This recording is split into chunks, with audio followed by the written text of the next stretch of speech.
Dragon Ball FighterZ is making a huge comeback in 2026 with the confirmation of Daima Super Saiyan 4 Goku being added. This leads us to believe if they're going to be doing a brand new full season pass with a bunch of other new characters coming within the year of 2026, maybe even going into 2027. Let's talk about and speculate what characters they could potentially add and who I would like to see. Dragon Ball FighterZ Season 4. Are we actually going to be seeing a brand new season from 2026, maybe going into 2027 for this game? I don't know yet. We don't have an official confirmation, but we can at least predict and speculate if there is going to be a brand new season with a bunch of new characters.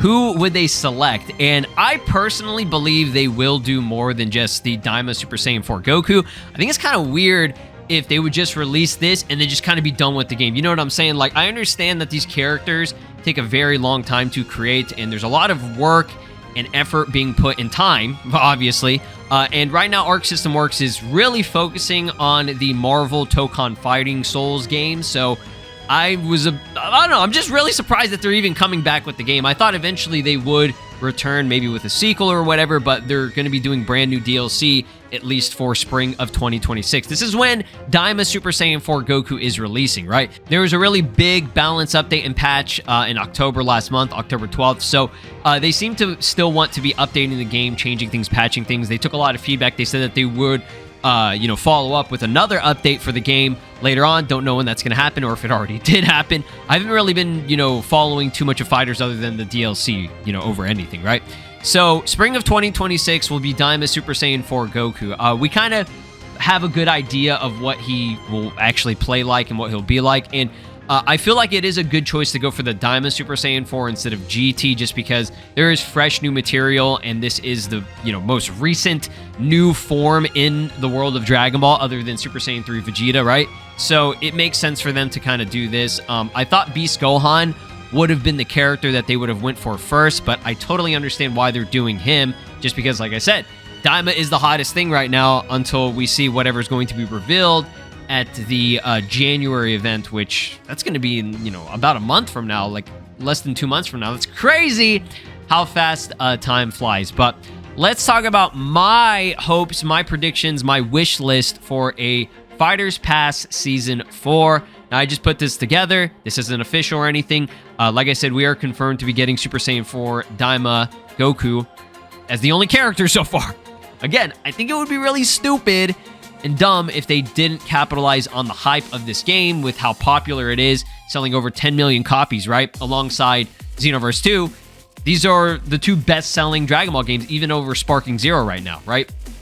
So who would they actually add? Because there are many choices other than the ones that I'm even showing here on screen. So you can kind of see from the silhouettes here, Daima Super Saiyan 3 Vegeta is a choice that I think would make a lot of sense. Like I said, he's got a lot of material. He's fresh. He's new. It's, the newest Vegeta form right now that we have in like an animated format. I know people want Ultra Ego, but we're not getting that anytime soon until, or if they'll actually reveal that, right? The third choice I would go for is Gamma 1 and 2. Now, the way I think it would work is Gamma 1 would be the playable character, and Gamma 2 would be a backup, side thing. They're very similar characters. They have a lot of the same type of, attacks and movesets. But the ultimate attack would obviously have to be the, the Core Breaker from Gamma 2. So Gamma 2 would get a lot of time to shine in this character, but you'd be mainly playing as Gamma 1. A similar function would be, Videl and Great Saiyaman. We also have, Android 18 and 17, right? He comes in.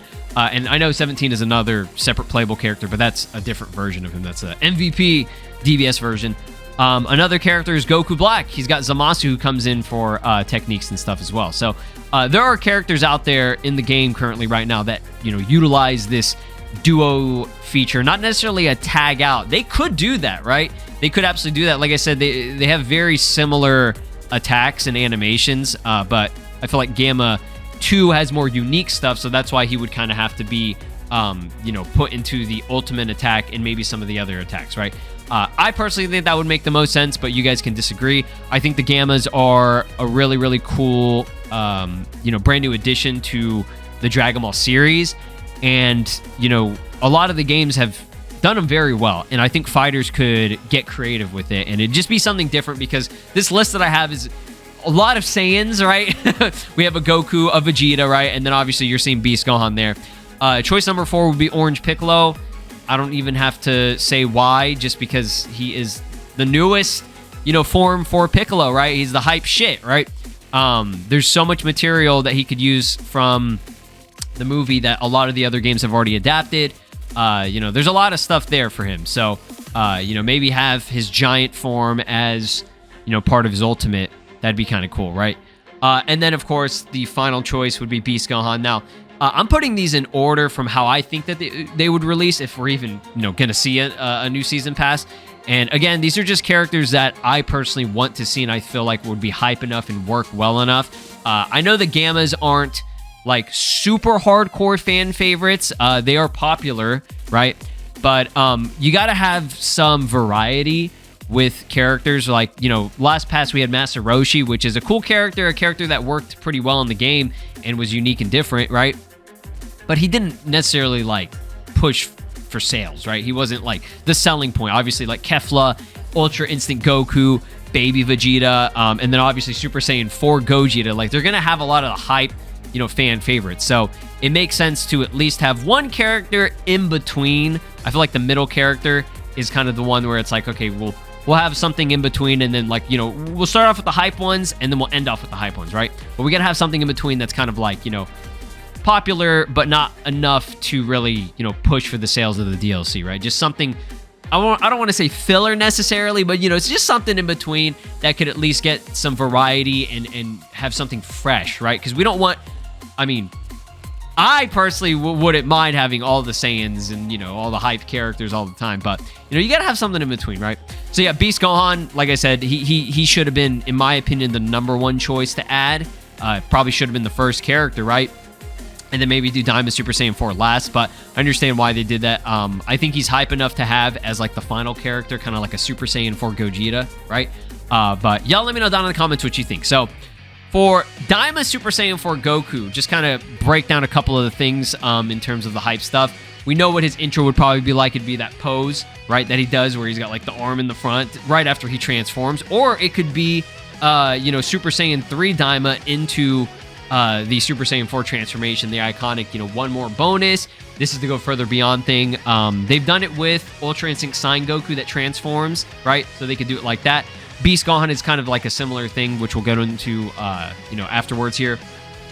But intros, if the character can transform, I think that should be the intro, right? Sparking Zero did it, I think, for Super Saiyan 3 Daima Vegeta.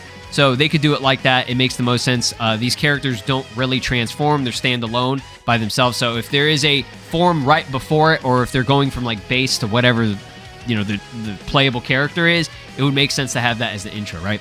Ultimate attack, you have the Realm Shattering Daima Super Saiyan 4 Kamehameha, right? Shit was peak. It looks amazing. It's in almost every single game now, with the exception of what? I guess this game, right? I think it's been in every game that I can think of. Oh, Dokkan. Dokkan doesn't have it yet. They have the mini version of him, right? Moving on to Vegeta. Again, his transformation has already been shown in Sparking Zero. They could utilize that pretty well. Ultimate attack. We already know it's going to be the final flash. I feel like it would look way better in... everything is going to look better in Fighters, right? I think it will look amazing. Probably more close to what it looks like in the anime. Not that Sparking Zero didn't do it justice, it did, but I feel like you gotta have that like rainbow effect that he does when he's charging up. It makes it look so much cooler, and I feel like Sparking Zero didn't do that. It still looked really good and pretty much on par and on point to, the animation and everything, but Fighters is gonna cook, right? Moving on to the Gammas. Again, they're a very unique type of character that would, like I said, would be kind of like a duo. You'd mainly play as Gamma 1, but Gamma 2 would come out maybe for some combos. They would do that duo kick, right? They would be like side by side. Like, I think a great, game to reference is Gekishin Squadra, which I know is a surprising thing to bring up, but Gekishin Squadra, the way the animations are and the character models are, they do remind me of Fighters just a bit. So I feel like, they could take reference from that. And then, of course, his ultimate special, the final attack, Core Breaker, right? Core Breaker is so iconic. It is, Gamma 2's like special attack. Like that's his #1 thing, right? Other than what Gamma 1, you know, does with his gun and some kicks, right? Gamma 2 has something way more hype, right? That was like the hypest thing that these guys did in the, you know, movie, right? So yeah, easy money. You already know it. Orange Piccolo. I know some people might say that he doesn't really have a ton of stuff, but they're going to obviously take from Power Awakening Piccolo as well, some of the stuff. So they could probably do that, you know, Demon Spatial Rend or whatever. Spatial Rend, what is this, Pokemon? No, the Stone Rend, Demon Stone Rend, I think it's called in Legends. It's the rock, the fucking rock move, right? They could, you know, add that in there. He's got like sort of that, you know, ability with, I don't know, is it telekinesis that he's doing? Is it telekinesis or what is the term for that? That he was able to, like, you know, manipulate rocks and bring them together and just hurl it without actually touching it, right? I guess it would be like a telekinetic type of thing, whatever. But other than that, I mean, he's got the Apocalyptic Burst, which is that like kick combo into the just orange key sphere that he does. You know, he's got stretchy arms, right? The Dalsum shit. Like, there's a lot of stuff that they could get creative with. FighterZ definitely does that. And if they need to make unique stuff, they can. Look at Super Saiyan 4 Gogeta, a character that we didn't really think would be added because we already got Gogeta Blue, who already had a lot of the stuff like Big Bang Kamehameha, and they did a lot of cool, unique shit with him, right? And it worked out. So FighterZ and Arc System Works, they are far from being a lazy developer, right? Compared to a lot of these other ones that people say, oh, Sparring Zero is lazy or Xenoverse 2 is lazy. It's like FighterZ is not the game that you can say that because they cook, they go hard, right? And they can make really, really cool fucking shit. And then, of course, for Beast Gohan, we already know exactly what he's going to have. In every single game, you give him the kick, right? You give him the special beam cannon. And, I mean, that's all he really, really needs. There are things from Dragon Ball Super that they can pull from that Ultimate Gohan does. There's stuff that Ultimate Gohan and even Super Saiyan Gohan do in the movie. And because this is a standalone character, they're going to pull from every single animation that he has within that movie, right? And it's the same thing for Piccolo. So both of them, they have a lot of material there that they're going to pull from, and they're going to make it look exactly on point to how it was, so that you, the player, will be able to recognize it and be like, oh, well, even if he's in Orange, or even if he's in Beast, I recognize that from when he was in base form, doing like Piccolo doing the Vegeta's technique, like he does a ki barrage, right? Or that's his charge, whenever he's charging towards Gamma 2 or whatever. Like, that's stuff that he did. Same thing with Gohan. Oh, that's the suplex shit thing that he did to Gamma 1. Like, there's a lot of stuff from the film. I mean, it's like almost... How long is Superheroes? Like 2 hours, right? Like, they have so much shit that they could pull from, right? And even with Super Saiyan 4 Goku and Super Saiyan 3 Vegeta, there is, you know, enough material there. I think they did a lot of stuff for the short duration that we saw them, like, actually, like, you know, do stuff and fight. I think there's enough for them, and if they need to get creative, they can. FighterZ has a lot of cool stuff that they can pull from, and I think it's going to be great if they actually would just confirm, right? Get us a confirmation that they're doing more characters. Again, I personally think they would. It would be really dumb to just have Super Saiyan 4 Goku and then just not, you know, capitalize on it, especially with how big Dragon Ball is going to be in 2026. It's going to be huge, y'all. There's a lot of stuff, and even if it's not some of these characters, right, like, you know, whatever new animated thing that they're bringing to the table in 2026 and, you know, beyond, they can utilize it for FighterZ, right? But it just all depends on if Arc System Works is actually dedicating time and staff members, you know, to be able to do it, right? Again, Marvel Tocom Fighting Souls, that's their main focus, it seems, right now. So if they want to just do a one-off Goku Daima Super Saiyan 4 just to kind of celebrate, you know, FighterZ in general for 2026, then cool, great, but it would be kind of a bummer. But yeah, y'all let me know down in the comments what other characters you would like to see. Again, I know there are a lot of them, a lot of fan favorites that people would want over these characters. You know, maybe Omega Shenron, people want Future Gohan. I still see people wanting Raditz. I've seen people say that they want Pan, Super 17, Bojack, Super 13. Like, there are a lot of character choices, but it's just whatever they're going to go for in terms of the fan favorites that they'll add. I'll see you guys next time. Peace out. This is Broly, And you are watching SLOplays. Make sure to subscribe, or else I'll destroy your entire planet.